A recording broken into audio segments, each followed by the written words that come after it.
최근 윤석열 대통령과 나경원 전 의원 간의 갈등이 조금 있어요. 네. 그래서 오늘은 도대체 이 두 사람 간에 어떤 갈등이 있는지에 대한 이야기를 좀 준비를 해봤는데요. 시작은 나경원 전 의원의 발언 때문이었습니다. 지금 나경원 전 의원이 대통령 직속 저출산 고령 사회위원회 부위원장을 맡고 있는데 기자회견에서 이렇게 얘기를 했어요. 신혼부부에게 아이를 낳으면 이자뿐만 아니라 원금 일부를 탕감해주는 방안을 검토를 하겠다 이렇게 얘기를 하면서 청년들이 결혼하지 않는 이유로 결혼 자금 부족을 가장 많이 꼽았다. 그래서 청년들이 결혼 생활 초기에는 이 주거가 좀 안정적으로 지원이 돼야 된다라고 이야기를 하면서 신혼부부 청년의 주택 구입, 전세자금 저리 대출 제도가 마련되어 있지만 실제적으로 저출산 대책으로는 불충분하다라고 얘기를 했습니다. 헝가리를 예로 들었어요. 헝가리 경우 이제 아이를 낳으면 초저리로 빌려준 결혼 자금의 이자를 탕감해주고 둘째를 낳으면 원금의 절반을, 셋째는 전액 탕감하는 정책을 하고 있다. 이렇게 얘기를 했습니다. 정책 자체는 나쁘지 않다고 보이거든요. 네네. 실제로 재작년에 창원시에서 인구정책 시민토론회가 있었는데 여기서 나왔던 정책이랑 되게 비슷해요. 결혼 드림론이라고 해서 1억 원을 대출한 부부가 있으면 첫째를 낳으면 이자를 지원하고 둘째를 낳으면 대출 원금의 30% 상환을 지원하고 셋째까지 낳는다. 10년 안에. 그러면 이제 대출 원금까지 다 탕감해주는 그런 정책이거든요. 나경원 전 의원이 제안한 정책 자체는 도입해볼 만하다라고 생각을 해요. 근데 이게 옛날에 그런 얘기들이 되게 많았어요. 청년들이 아니 뭐 그 애를 뭐 돈 받으려고 낳냐 뭐 항상 이런 어떤 현금성 그죠. 지원에 대해서 이런 얘기들이 되게 많았었는데 나경원 전 의원이 육아휴직 개선에 대한 부분도 이야기를 했습니다. 실제로 육아휴직 할 때 많이들 고민하는 게 경력 단절이잖아요. 육아휴직 중에서 근로시간을 단축하면서 적절하게 임금을 받으면서 이 일을 계속 이어나갈 수 있는 그런 제도도 만들겠다라고 이야기를 했거든요.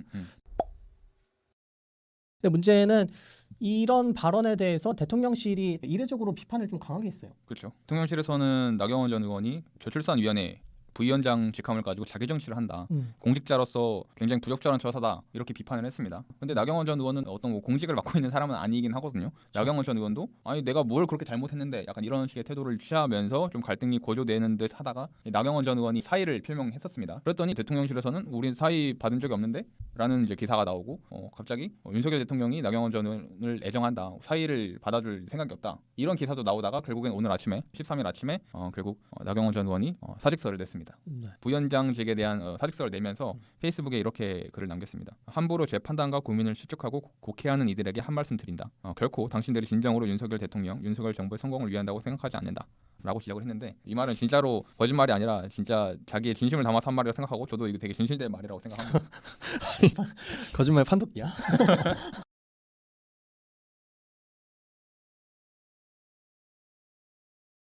왜 이렇게 갑자기 대통령실에서 이례적인 비판을 좀 세게 했을까요? 평소에도 뭔가 나경원 전 의원에 대해서 좀 불편함이 있었던 게 아닐까 싶은 생각이 있어요. 그리고 특히 이번에 3월 8일 이제 2달도 안 남았잖아요. 국민의힘 신임 당대표 선출하는 이제 전당대회가 2달도 안 남았는데 지금 당대표 후보 중에 가장 유력한 사람이 나경원 전 의원이에요. 현재 여론조사를 하면은 당대표 후보 중에 1위를 하고 있는데 근데 윤석열 대통령 입장에서는 자기가 마음에 드는 사람이 당대표가 되길 바라고 있는데 나경원 전 의원보다는 김기현 전 대표를 지금 마음에 두고 있는 게 아닌가 하는 그런 기사들이 많이 나왔거든요. 그래서 지금 나경원 전 의원이 당대표로 되는 게 뭔가 불편한 상황이지 않을까, 당대표가 되길 원하지 않는 상황이지 않을까, 그래서 당대표로 나오지 않게 하기 위해서 뭔가 이런 좀 부정적인 뉘앙스를 풍기게 하는 게 아닐까 하는 그런 뭐 추측을 여기저기서 하고 있습니다. 네, 맞아요. 그게 핵심이에요. 되게 재미난 게 대통령실에서 나경원 의원의 이 발언, 그러니까 뭐 이자랑 원금을 탕감해주겠다는 이 발언에 대해서 굉장히 강하게 비판을 했잖아요. 그래놓고선 나 이제 그만두겠다 하니까 갑자기 애정이 많다.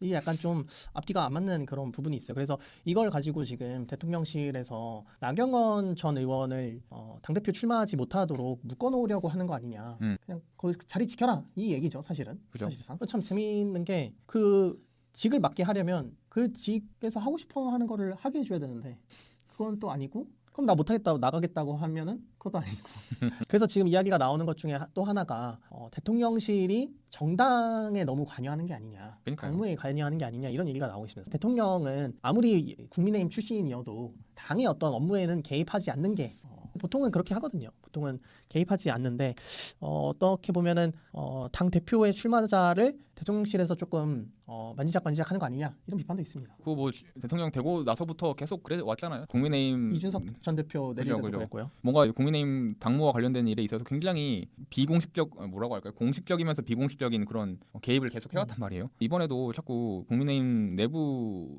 이 당무를 가지고 내부의 사정을 자꾸 간섭하고 싶어하는 그런 심정이 좀 드러난 게 아닌가 싶어요. 아마도 그런 배경에는 사실상 윤석열 대통령이 국민의힘의 기반이 거의 없다라고 보셔야 될 것 같아요. 그죠? 지금 윤석열 대통령 같은 경우에는 이 지지 기반이 좀 약하단 말이에요, 당 내에서. 그래서 자꾸 이제 우리가 얘기하는 윤핵관이라고 하는 자기 세력을 당 안에 적절하게 좀 배치해 놓는 게 대통령 입장에서는 조금 안정적으로 이끌어갈 수 있겠다 이렇게 생각을 하고 계신 것 같아요. 그러겠죠. 근데 좀 답답하죠. 이런 거 계속 보고 있으면 이게 도대체 민생에 뭔 도움이 된다고. 네, 아무튼 뭐 그것도 그렇고 개인적으로는 윤핵관, 뭐 친윤계, 비윤계 구분하는 것도 웃긴데 솔직히 친윤계, 비윤계가 아니라 윤석열 대통령으로 뭔가 해먹을 생각이 있냐 없냐 이걸로 구분하는 게 맞죠. 지금은 뭐 그렇죠. 네, 내년에 이제 총선이 있기도 하고 해서. 그렇죠. 사실 윤석열 대통령과 친했던 사람이 얼마나 있겠습니까? 국민의힘 내부에서. 네. 외부 인사 출신이잖아요. 뭐 당에서 오랫동안 활동 기반이 있었던 것도 아니고 근본적으로 따지자면 문재인 대통령 네. 사람이었잖아요. 그죠. 문재인 정부에서 그 검찰총장으로 임명할 때 국민의힘에서 얼마나 많이 공격했습니까? 대표적으로 김진태 지금 강원도지사 같은 경우에는 인신 공격을 하면서까지 공격을 했는데 지금은 뭐 악수하면서 서로 웃고 안고 아주 난리를 친단 말이에요. 그런 관계 보면 참 웃깁니다. 네. 국민의힘 당대표 선거가 아무래도 뜨거울 수밖에 없는 게 내년 총선에 지휘권을 갖게 되잖아요. 그죠. 네, 그래서 지금 뭐 안철수 의원도 출마를 했고 김기현 의원도 출마를 했는데요. 안철수 의원 같은 경우에는 나경원 전 의원이 출마했으면 좋겠다 이런 얘기를 하고 있어요. 이것도 어떻게 보면은 다 자기 표 계산인 거겠죠. 네, 나경원 의원이 나왔을 때랑 나오지 않았을 때의 안철수 대표의 입지가 어느 정도로 움직이냐 이런 거는 이제 다 계산이 된 거겠죠. 안철수 의원 같은 경우에는 출마하시는 게 좋을 것 같다 이런 얘기를 하고 있습니다. 네, 그리고 이준석 전 대표의 경우에는 페이스북에서 이렇게 얘기를 했어요. 골대를 들어 옮기는 것으로 안 되니 이제 자기 팀이 아니라고 생각하는 선수들을 두들겨 패기 시작했다. 이렇게 얘기하면서 역시 흑화한 이준석 전 대표답게 강도 높게 윤석열 대통령과 대통령실을 비판했습니다. 네. 어떻게 보면 대통령에 의해서 쫓겨난 분이시니까. 그렇죠. 악감정이 되게 가득가득할 거예요. 네. 사실은 적절한 그런 처사는 아니에요. 지금 대통령실에서 하고 있는 게. 이건 너무나 누가 봐도 당에 대해서 정치적으로 관여하는 거기 때문에 좀 좋지는 않다 이런 생각이 좀 들고요. 그렇죠. 너무 노골적이도. 국민의힘 당대표 선거에도 관심 가지면서 보시면 될 것 같아요. 네. 앞으로 아주 재미난 싸움이 벌어질 것 같아서 대통령실과 이제 당 윤핵관과 이제 반윤핵관이라고 해야 되나요? 이렇게 이 둘의 싸움 가장 재밌거든요. 그렇죠. 네. 보기엔 재밌죠. 네. 요새 뭐 한국 정치를 보면 뭐 코미디 프로그램 따로 볼 필요가 없잖아요. 다음으로는 또 민주당 얘기도 해보면 좋을 것 같아요. 네. 여기도 지금 뭐 난장판입니다.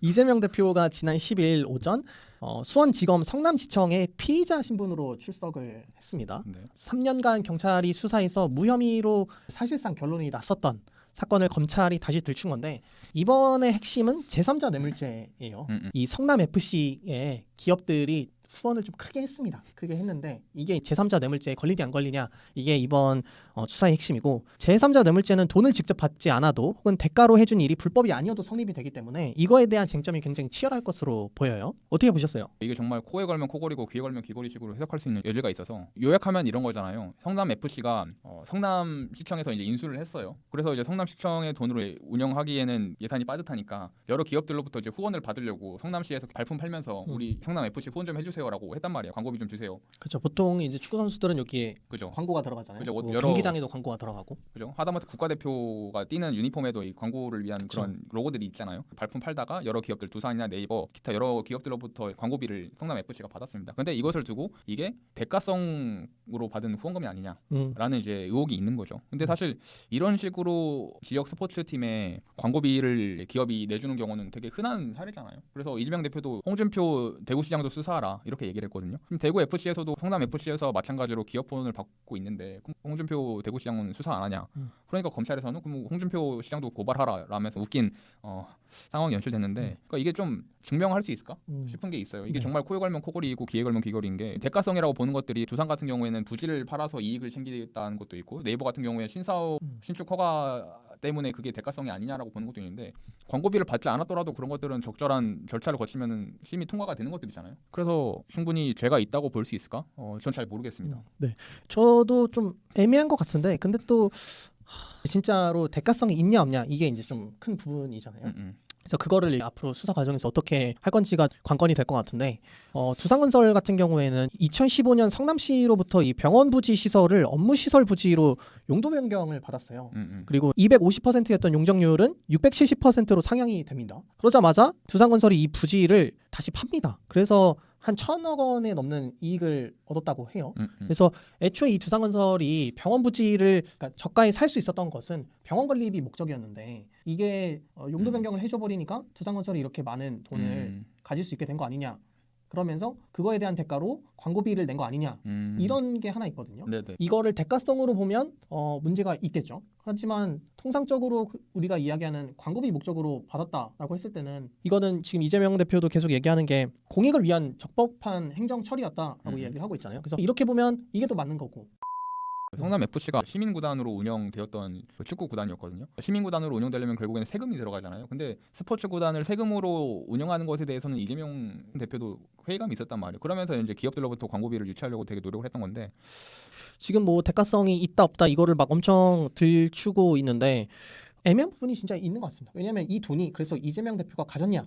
그건 또 아니거든요. 그렇죠. 네, 뭐 이 돈으로 뭘 했냐 이런 것도 아니라서 이게 대가성이 있냐 없냐를 판단하기가 힘들지 않을까라는 생각도 좀 있습니다. 지금 이재명 대표에게 달라붙은 검찰이 총 검사만 60명이라는 얘기가 있더라고요. 그러니까 뭐 이 성남 FC 사건뿐만 아니라 뭐 대장동 사건, 뭐 쌍방울 사건 이런 것들 다 포함해서 이재명 대표에게 붙은 수사 인력이 60명이 넘는다고 하는데 그 박근혜 전 대통령 특검이 105명이었거든요. 그중에 검사가 25명이었고. 근데 그랬던 거 생각하면 지금 거의 1년 가까이 이재명 대표 수사를 하고 있는데 나오고 있는 게 별로 없단 말이에요. 대장동이 누구 거냐 뭐 이런 얘기만 주구장창 하다가 지금 쏙 들어갔고 대장동 지금 아무도 관심이 없잖아요. 뭐 뉴스 나오도 그냥 그런갑다 하고. 그래서 이게 진짜 그냥 정치 탄압인지 아니면 정말 이재명 대표에게 충분한 죄가 있는 건지 이것은 뭐 우리로서 지금 판단하기는 어렵지만은 야당 대표를 이렇게 검찰이 적극적으로 60명이나 붙어서 수사를 하는 게 썩 좋아 보이진 않죠. 특히 검찰 출신이 대통령이 된 상황에서 말이죠. 민주당은 지금 이 이재명 대표 방어에 다 나가 있는 상황이더라고요. 이건 좀 어떻게 보세요? 사실 뭐 민주당 안에서도 그 당대표 선출할 때부터 그랬잖아요. 사법 리스크라는 단어 자체가 굉장히 쟁점이었잖아요. 이재명 대표가 되면 사법 리스크가 있는데 그거 어떻게 할 거냐 라면서 물고 늘어지는 사람들이 되게 많았는데 그런 것처럼 사실 민주당 안에서도 이재명 대표를 싫어하는 세력들이 되게 많기는 해요. 그래서 민주당도 이게 지금 겉으로는 최대한 내색을 안 하려고 하고 있지만 단일 대우로 싸워야 된다 뭐 이런 얘기하면서 민주당 안에서도 이게 조금만 뭔가 수가 틀리면은 지금 분열의 씨앗이 될 수 있는 상황이거든요. 이 이재명 대표에 대한 이 검찰 수사가. 그래서 여기도 지금 난리다. 개판 5분 전이다. 지금 국민의힘과 마찬가지로 내년에 총선이 있는데 총선 앞두고 잘못하면 국민의힘도 분열하고 민주당도 분열할 가능성도 없지는 않다라고 생각이 됩니다. 근데 계속 이런 것들이 보이면은 저희 같은 그냥 보통 사람들은 피로감 느끼거든요. 정치에 대해서. 이게 민생에 하등 도움이 안 되는 사안들이잖아요. 아니 성남 FC의 두산이 얼마로 후원하고 네이버가 얼마로 후원했는데 그게 대가성이 있니 없니를 따지는 게 민생에 무슨 도움이 됩니까? 민생에 아무 도움이 안 되고 정말 피로감만 느끼게 하는 그런 뉴스거든요. 그래서 이런 것들 좀 이제 그만 봤으면 좋겠고 물론 제가 뭐 그만 봤으면 좋겠다고 해서 이게 뭐 그만 봐줄 일은 아니긴 한데 뭐 국민의힘도 마찬가지입니다. 자꾸 쓸데없는 그 싸움들 하고 있는데 그런 것들 좀 그만하고 민생과 관련된 현안들이 좀 토론에 올라왔으면 좋겠습니다. 임금과 관련된 거 아니면 이 물가와 관련된 것들에 대한 토론이 좀 활발해져야 되는데 그런 게 없고 자꾸 이런 소모적인 논쟁만 하니까 뉴스를 안 본 지 오래됐지만 더더욱 뉴스를 안 보고 싶어지는 요즘입니다. 네. 재밌어요. 지금 국민의힘은 대통령이 리스크고 민주당은 대표가 리스크고 진짜 총선 앞두고 어떻게 해야 될지 영수 리스크가 있네요. 네. 이 싸움 구경도 지켜보시면 될 것 같아요. 누가 이기는지 어떻게 되는지 보시면서 우리나라 정치가 이렇게 흘러가고 있다 정도로 파악하시면 될 것 같습니다. 그러면 오늘 여기서 마치면 될까요? 네네. 네, 그러면 수고하셨습니다. 네, 수고하셨습니다.